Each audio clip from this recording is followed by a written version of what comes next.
أعوذ بالله من الشيطان الرجيم. بسم الله الرحمن الرحيم.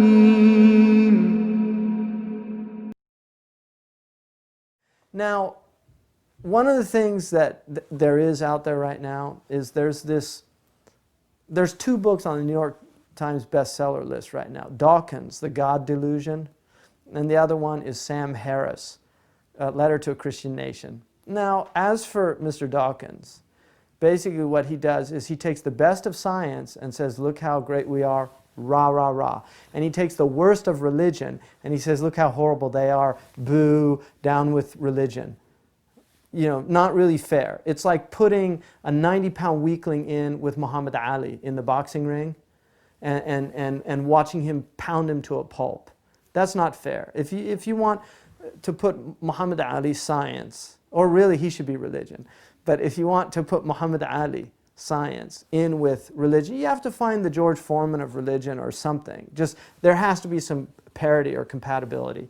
Science has a lot of good in it. It also has a lot of bad. We tend to forget there's a lot of bad science in the world. For instance, there was a move in the United States in the early 20th century, in the 1920s, to basically sterilize poor people because they were seen scientifically as unworthy of breeding. That was a scientific theory.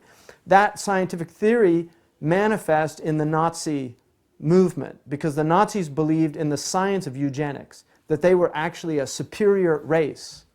And they believed that the Jews were an inferior race. That's science. That's not religion. So Dawkins doesn't talk about that science. Science is only what's good and what's wonderful and what's... For instance, science creates things like agricultural systems that work.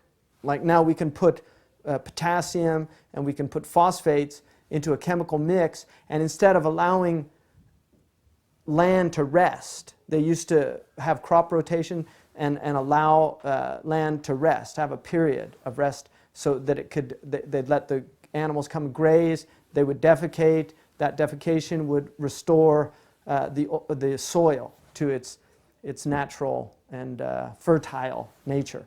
So science comes along and says, hey, you know what? We can replicate what the animals are doing. So let's put some potassium, some phosphate, put it together, put it in the soil, and we can just farm all year long. Well, then we find out that the topsoil is eroding all over the world because soil is not being allowed to rest. It's like having a woman pregnant all year long for 20, 30 years.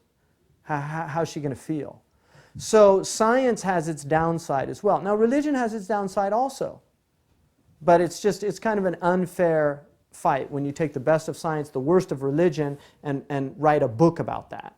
And just say, hey, religion's the science is the answer, religion's evil. Sam Harris, another person, gee, isn't religion horrible? It's caused all these wars.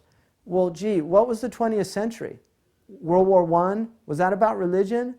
Wasn't that nationalism? World War II, was that about religion? Wasn't that fascism? All the Cold Wars, weren't those about communism? Communism's anti-religion. So the 20th century, the bloodiest century in human history, is all wars that weren't fought about religion. They were fought about ideologies. So I think the problem is a human problem. It's not the problem of religion. Humans are the problem. So religion's okay, we need to get rid of all the humans. Actually, what we need to do is humanize these people that are walking around bipeds, that are supposed to be behaving like humans and often are behaving not like animals. I don't like to discredit animals because I think it's unfair, again, to say, you know, he's behaving like a dog or he's behaving like a pig or he's behaving like a lion. I think it's unfair to the animals to do that. You know, when you take the worst of human beings and compare them to animals, because animals are just being animals.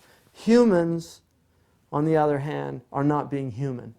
So whatever you want to call them, they're certainly not behaving like animals. They're behaving like demons. So I think that's a better, if you want a good metaphor there, it's better to call them demons That's demonic behavior. It's not animal behavior. Animals are creatures that live within their own limitations. And I've never seen a dog that didn't behave like a dog. I've never seen a cat that didn't behave like a cat. Never seen a pig that didn't behave like a pig. I've never seen a donkey that didn't behave like a donkey. I've never seen a rabbit that didn't behave like a rabbit or any other animal. But I've seen a lot of humans that don't seem to be behaving like humans. So it's unfair to call them animals because animals are just being true to their nature. The question is, are we being true to our nature? That's the question. And religion says no. And you know why? Because God expects a lot more from you than you expect from yourself. So if you want to ask me, I would say it's not our religions that have failed us, Sam Harris, Mr. Dawkins. It's we that have failed our religions. Thank you.